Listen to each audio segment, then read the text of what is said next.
Pause for a moment and listen closely, because what I'm about to tell you might sound preposterous. But it's the unvarnished truth. Everything you've ever been told about success is incorrect. It's not about a degree. It's not about sheer hard work. And it's most certainly not about luck. You might find that a bold statement, but only 1% of the population has truly grasped this formula. And those are precisely the individuals who control nearly all the wealth on the planet. Now consider this. What if everything you've been led to believe about prosperity is a fabrication? What if, in just a few months, you could completely rewrite the story of your life? It all begins with an idea, not a vague aspiration, but that tangible spark you've likely dismissed as impossible or not for me. I vividly recall the day a single idea transformed my entire life. Someone handed me a book called Think and Grow Rich. And initially, I saw nothing more than words on a page. Yet beneath those words lay a different way of thinking, a perspective that allowed me to perceive opportunities where I had previously only seen closed doors. This idea didn't grant me a degree, nor did it bestow an inheritance or offer any shortcuts. Instead, it provided something far more valuable, a new mental blueprint I could follow step by step. The profound influence of that book and its life-altering impact has been well documented for decades. If you're sitting there now, perhaps finding this all a bit too abstract, let me get straight to the practicalities. An idea remains mere potential until you commit it to writing, devise a small test, and take tangible physical action toward it. When I first began, my action was so remarkably simple that it's almost amusing to recall now. I agreed to clean one floor for $30 a month. It was a humble beginning, a small step, but I refused to let that idea falter. I nurtured it, refined it, repeated the process, and before long that one floor evolved into multiple buildings, lucrative contracts, and an income I could scarcely have conceived back when I still felt shame discussing my modest work. This progression was no miracle. It was pure persistence, meticulously applied in the correct direction. What's the most common objection I invariably encounter? But I don't have any money. I lack experience, it's simply too late. These objections are indeed universal. The stark, simple truth is this. Most people conflate a lack of resources with a lack of ideas. I have personally witnessed individuals with fewer resources accomplish more with less, simply because they possess the fortitude to persevere with their idea and to confront you with reality. Research indicates that an optimistic mindset coupled with deliberate financial attitudes correlates with superior financial behaviors, such as saving and planning, meaning your mental state directly impacts practical wealth-building decisions. So what concrete steps can you take right now, today? First, commit your idea to paper. Don't overthink it. Simply write it in capital letters at the very top of a blank sheet. Second, break down this idea into micro-actions, tasks you can realistically accomplish within 1 week. A practical example, do you want to launch a cleaning service? For week 1, select a neighborhood and make 3 door-to-door offers. For week 2, request 2 references and design a single simple flyer. For week 3, provide 1 free service to a prospective client in exchange for a testimonial. Micro-actions transform abstract ideas into concrete habits by compelling your body to engage with your mind. And here's something many people overlook: repetition. Listen closely. I repeated certain affirmations, recordings, and core ideas thousands of times until they became an ingrained part of my automatic reflex, to the point where I no longer had to force the thought. It began to naturally propel my actions. Modern neuroscience explains precisely why this works. The brain undergoes significant changes with repeated stimuli. It forges new connections, reinforces neural pathways, and ultimately transforms mere intention into deeply ingrained habit. If you genuinely want your idea to steer the course of your life, you must intentionally program your brain through deliberate repetition. Allow me to be precise about the application of repetition. Select a concise affirmation directly related to your core idea. For instance, my idea is viable, and I will grow it by X% in 12 months. Recite this phrase aloud 30 to 50 times daily, both in the morning and before bed, and immediately follow this by reviewing your micro-action plan for 5 minutes. Commit to doing this for 30 days. Repetition isn't some form of mysticism, it is, in essence, neural training. Concurrently, meticulously document every small victory, a single phone call made, a service successfully delivered, one positive comment received. This ongoing record provides crucial emotional feedback that sustains persistence when your initial enthusiasm inevitably begins to wane. Now let's address the internal objections that will undoubtedly attempt to sabotage your efforts. What if I fail? What if nobody buys? What if I merely waste my time? These very questions plagued me.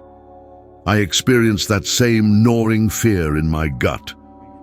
But what transforms fear into powerful fuel is an attitude I cultivated through my mentors, taking action even in the face of fear.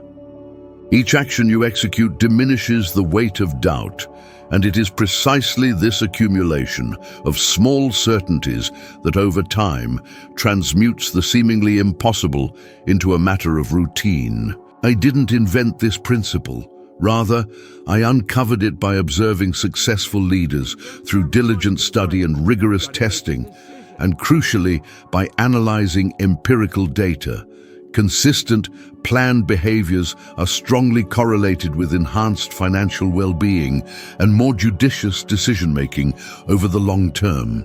Let me clarify how you can apply these principles to scenarios relevant to most people today. If you are currently employed, conceptualize an idea that leverages your free time, perhaps a service, a digital product, or even a consulting offering based on a skill you already possess. If you have children and limited time, transform those small pockets of time into micro-tasks. Make 3 contacts per week, dedicate 1 hour in the evening to drafting a sales script. If you are currently unemployed, convert your idea into a value proposition so straightforward and compelling that it becomes nearly impossible to refuse. Consider offering cleaning services, minor repairs, or local delivery. Utilize the readily available tools everyone possesses: a smartphone for advertising, social media platforms to acquire initial clients, and payment applications for receiving funds. The idea itself must be economically viable from the outset, even if only modestly so, to ensure that the financial feedback loop commences swiftly. And here's a point that might strike you as provocative. Many people labor under the misconception that a great idea must be entirely original. It absolutely does not. The true differentiator lies in its execution. The very same idea that falters in the hands of a pessimistic and passive individual can flourish when wielded by someone who intentionally programs their mind, embraces repetition, takes decisive action, and constantly refines their approach. I've witnessed this firsthand, both in myself and in dozens of individuals I've coached. What truly distinguishes the 1% from the 99% isn't consistently genius-level intellect. Rather, it's persistence, meticulously guided by a mindset aligned with consistent action. Finally, here is a practical challenge. Now that you've absorbed this information, take a single sheet of paper and, in just 1 line, jot down the idea that possesses the potential to transform your life over the next 12 months. Below that, articulate the very first micro-action that will take you less than 24 hours to complete. Execute that action today. not tomorrow. When you return to this foundational simplicity, idea, writing, micro-action, repetition, you seize control of the entire process. And remember this, it isn't luck. It is a systematic sequence of deliberate decisions and consistent repetitions that effectively reprogram your brain and orient your life towards outcomes that once appeared utterly unimaginable. For a significant period, the most pervasive falsehood I embraced was this: to accumulate substantial wealth, one must possess extraordinary intelligence. We were raised with the notion that geniuses inevitably become rich. Consequently, when we examine our bank balances and the degrees adorning our walls, we often conclude that something must be inherently wrong with us. However, the raw and unvarnished truth tells a different story. It wasn't an elevated IQ that transformed my life. It was a fundamental shift in my thinking patterns. I came to understand, and subsequently validated through practical experience, that financial outcomes are far more a reflection of our thoughts and beliefs about money than they are of our technical knowledge of finance. Consider this. How many brilliant individuals do you know who are utterly mired in debt? And conversely, how many people who never even completed a single university course have utterly transformed their lives? I lived through this very contradiction. When I began to truly prosper, it wasn't because I suddenly became more intelligent. It was because I consciously started to think differently. What was conspicuously absent from academic curricula and educational institutions was practical instruction on how to condition one's own mind to both perceive and seize opportunities. This critical distinction between merely knowing and actively being is precisely what differentiates those who amass fortunes from those who remain perpetually stagnant. Now, before you dismiss this as merely motivational rhetoric, consider the concrete data. Recent studies unequivocally demonstrate that psychological traits such as optimism and a growth mindset are strongly associated with superior financial behaviors. For example, more optimistic individuals tend to save more diligently and plan with a far greater future orientation. Programs that integrate financial literacy with mindset training have already shown a tangible impact on low-income populations, enhancing not only their understanding, but also their practical actions concerning employment and income generation. In essence, transforming your way of thinking isn't some magical solution. It's a profound intervention that fundamentally alters your choices and consequently your financial outcomes. So, what exactly shifts in practical terms? It's the role you choose to assume when confronted by circumstances. While the majority react with, "My salary is too low, so I can't afford to take risks," those who ultimately prosper ask, "Who do I need to become for this risk to feel like a natural, logical step?" They pose that guiding question and subsequently align their thoughts, their small actions, and their language to this new desired state. This is precisely why I've always emphasized the act of writing down one's thoughts. Committing them to paper effectively transforms an idea into a personal contract with yourself. When I once wrote down a humble goal to clean a single floor for $30, that seemingly minor objective became a crucial testing ground for far grander endeavors. The logic is straightforward. You don't need to start with something monumental. You simply need to begin with coherence between your thoughts and your actions. Furthermore, there's a biological underpinning to this. The brain fundamentally changes with repetition. Consistently repeating an idea, a guiding affirmation, or a specific behavior strengthens neural circuits. This phenomenon of neuroplasticity ensures that over time, thinking and acting in alignment with your new mindset become far more automatic and significantly less reliant on sheer willpower. That is, deliberate repetition takes an abstract intention and transforms it into a habit that guides daily financial decisions. It's not esotericism, it's neuroscience applied to personal development. If you want real-life examples, not textbook stories, observe individuals who didn't let themselves be defined by labels like uneducated or lacking academic pedigree, and who, through mental persistence and continuous action, transformed their lives. Richard Branson dropped out of school early and built an empire by being obstinate, bold, and persistent. J.K. Rowling was a single mother, rejected by several publishers before persisting until she found success, not by luck, but by an ability to persist, adapt, and continue believing in the vision she held for herself. These cases don't prove that formal education is useless. They prove that mental perseverance and attitude can overcome difficult initial conditions. And now, a question that needs to be answered honestly. What limiting belief do you harbor about money? Money is dirty. Money is only for a few. I wasn't born for this. These phrases shape behaviors, and you repeat many of them without realizing it. The practice that truly works is simple, measurable, and repeatable.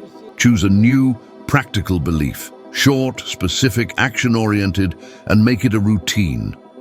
I say routine because studies and my experience show that consistently listening to, reading, or repeating an idea converts it into automatic action. Write down, I have the capacity to create wealth with honest value. Repeat this sentence every morning, then review your micro goals and take at least one micro action that connects thought and the world. Small, consistent steps overcome grand, poorly repeated plans. If you still think the problem is time or resources, answer honestly. How many times have you conceptualized something only to abandon it later due to fear? How many opportunities ceased to exist because you waited for the perfect condition? The attitude I see transforming people isn't perfection. It's the courage to act with a new thought, even if uncertain, and to adjust along the way. The right mindset doesn't eliminate errors, it transforms them into fuel. Every mistake you face with curiosity and adjustment weakens the limiting belief and strengthens the next step. Finally, here's a concrete exercise I've used and recommend. Today, identify one limiting belief about money. Write it down. Next to it, write the opposite and practical belief.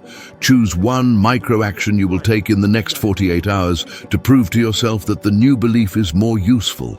And repeat aloud the new belief 30 to 50 times per day for 21 to 30 days, combined with a daily log of small victories. This protocol, writing, micro-action, repetition, monitoring, activates neuroplasticity, changes behavior, and over time, changes results. This is how the mind ceases to be an excuse and becomes an instrument. So tell me, will you continue measuring your worth by diplomas and excuses, or will you start today to train a mindset that is valued by your actions? You don't need to be smarter to start. You just need to start intelligently, aligning thought, routine, and persistence. I remember exactly the day I realized I was living to please others.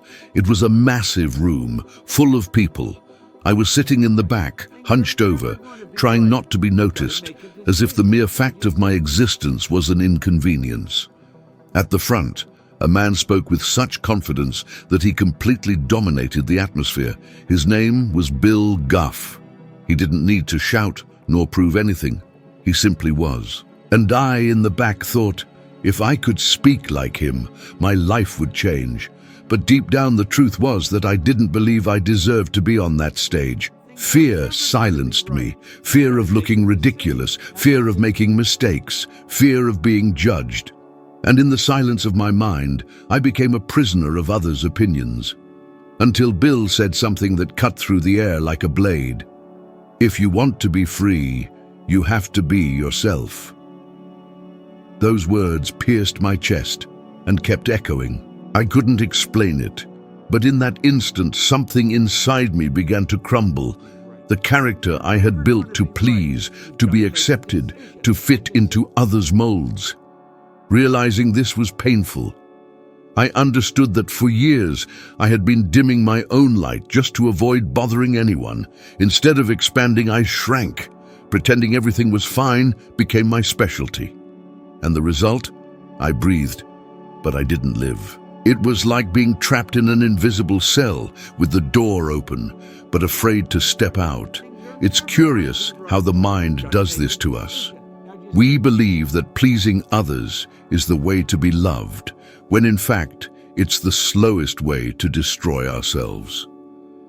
At that time, I had no idea how to start being myself. So I started from where I was. I went back home, looked in the mirror, and said, with a trembling voice, "You don't have to pretend anymore." That seemed foolish, but it was the first step. I started practicing speaking aloud, even if no one was listening. I repeated what I wanted to say, tested it, made mistakes, felt embarrassed, but I kept going. And the more I did it, the more the fear diminished. Today, neuroscience explains something I learned through practice. When you repeatedly expose yourself to what you fear, your brain adapts. It understands that the danger isn't real, and the fear loses its grip. The name for this is neural habituation.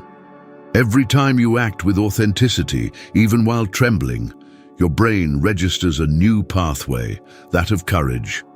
And it's in this process that you begin to reclaim your voice, your essence, and most importantly, your power. Now stop and think.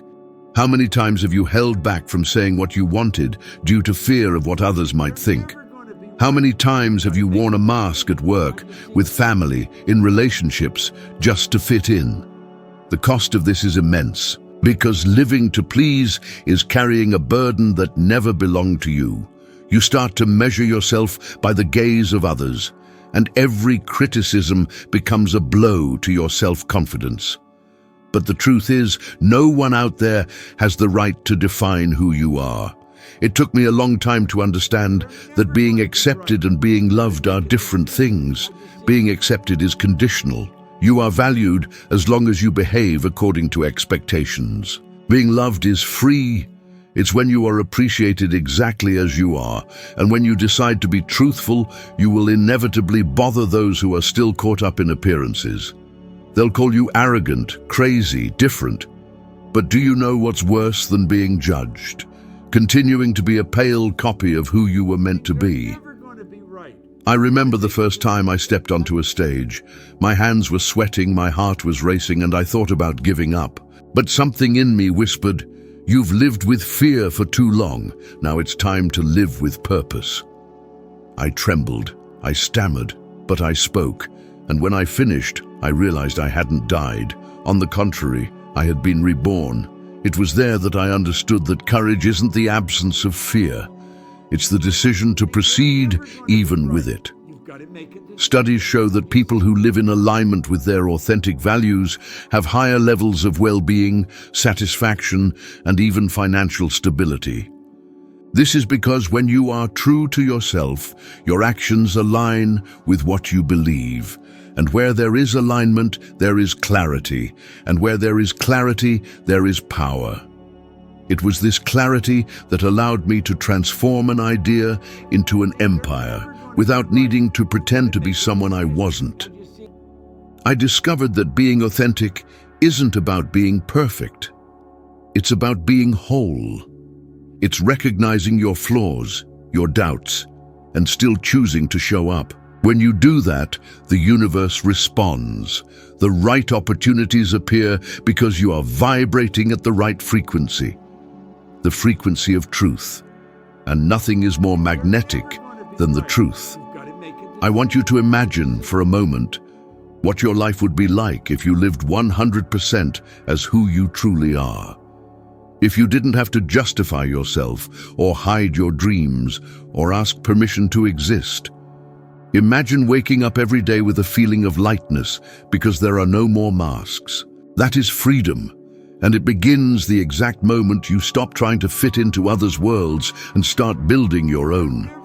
There's a simple yet transformative exercise that helped me on this journey. Take a piece of paper and write down an area of your life where you feel you are not yourself. It could be at work, at home, or in your relationships.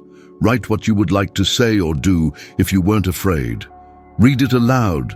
Visualize yourself acting in this way. Repeat this every day for 1 week.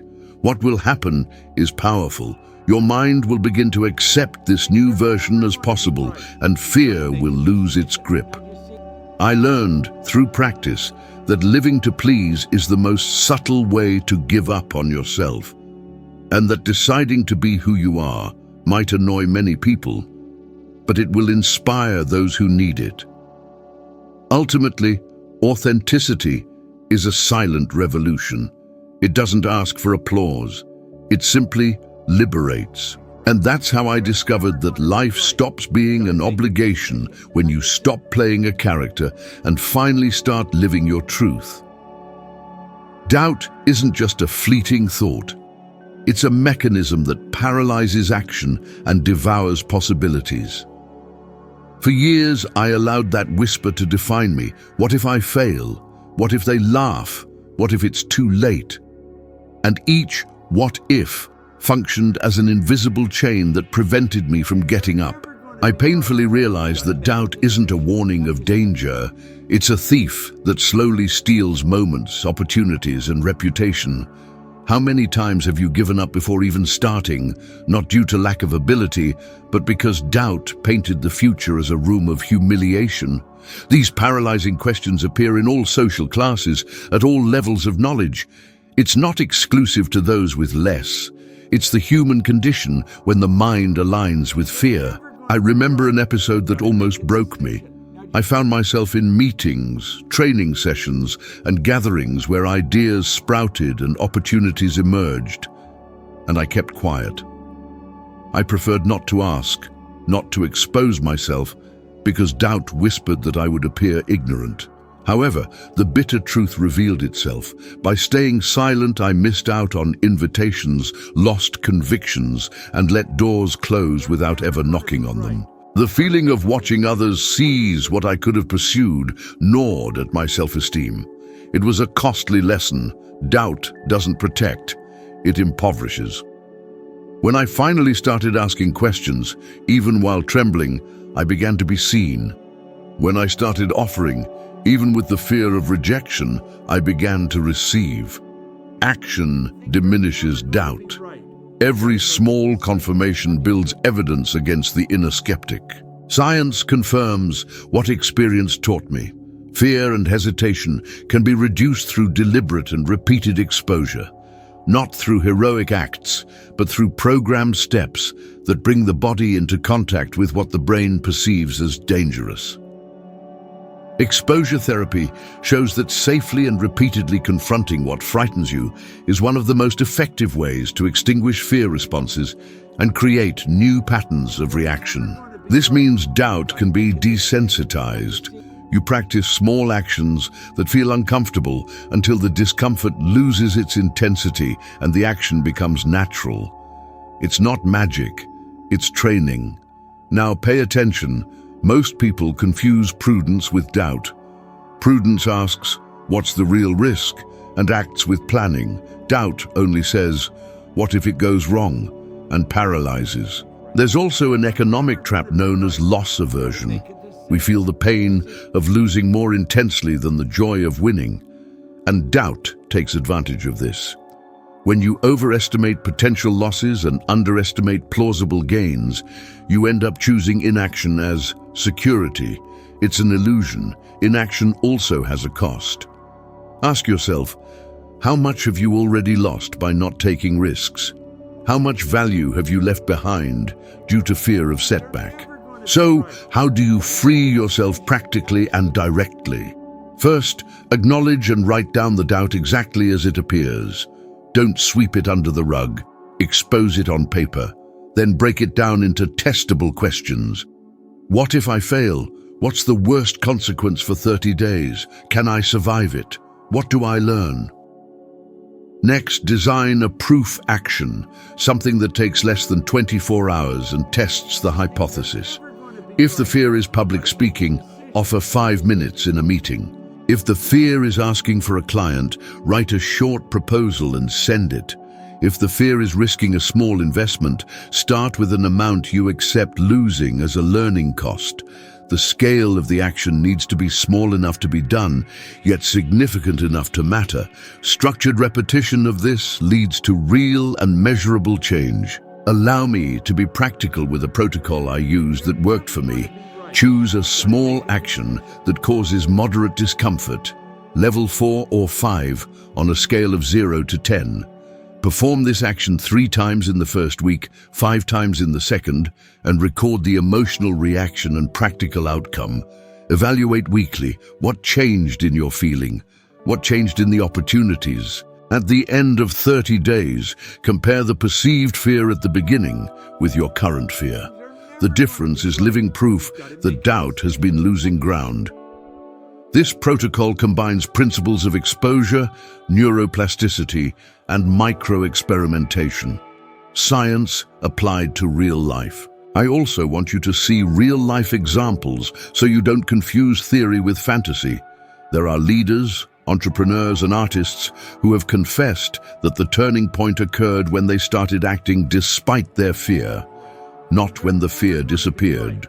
And there are famous accounts of people who watched opportunities slip away because they were trapped by the what-ifs. I'm not here to judge. I'm here to prove that the difference between those who prosper and those who lament often boils down to a simple pattern, acting with small pieces of evidence even while afraid. These stories are not exceptions. They are a lesson in how the mind responds to motion. Finally, a direct challenge. For the next 2 weeks, choose a doubt that paralyzes you and turn it into a 14-day experiment. Daily micro-actions with recorded results. If the doubt is, I don't know how to sell, make 1 offer per day. If it's, I'm afraid to expose myself, publish 1 idea per day.